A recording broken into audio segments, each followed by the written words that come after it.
নমস্কার, মা মনসার চরণে শতকোটি প্রণাম জানিয়ে আজকের এই মিনি এবং ছোট্ট ভিডিওটি তোমাদের সামনে তুলে ধরব। সতীর দেহত্যাগ ও ৫১ শক্তিপীঠ নিয়ে কিছু রহস্যময় আমি আলোচনা করব।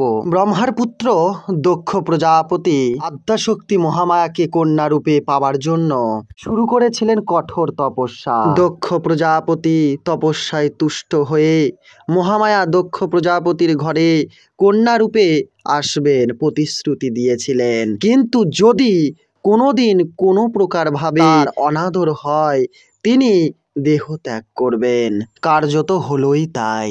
দক্ষ নন্দিনী সতীর বিবাহ হলো দেবাদিদেব মহাদেবের সঙ্গে। দক্ষের প্রবল অহংকার আধিপত্যের জন্য মহামায়া মহাদেবের সঙ্গে হলো দক্ষের বিবাহ। একবার দক্ষ বিরাট এক যজ্ঞের আয়োজন করেন।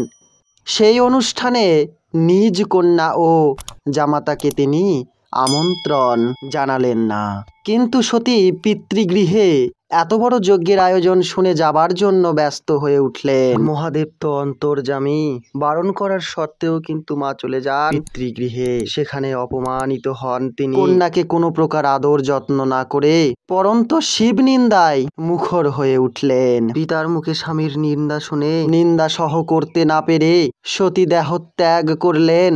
এদিকে মহাদেব সতীর দেহত্যাগের সংবাদ পেয়ে নিজের জটাজাল ছিন্ন করে সৃষ্টি করলেন শক্তিশালী বীরভদ্রকে।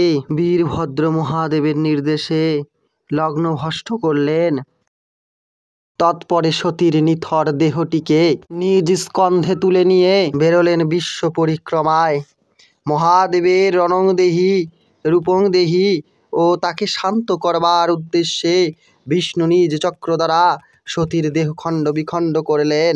সতীর সেই দেহখণ্ড ও যে সকল স্থানে পতিত হয়েছিল সেই স্থানগুলিতে গড়ে উঠেছিল শক্তিপীঠ। অধম বুদ্ধিতে মায়ের ৫১ শক্তিপীঠ সম্পর্কে জানিয়ে দিলাম। মা মনসা, মা মঙ্গলচণ্ডী, বুড়ি চামুণ্ডা, মহাদেবের কৃপা স্বল্প পরিসরে কিন্তু জানিয়ে দিলাম।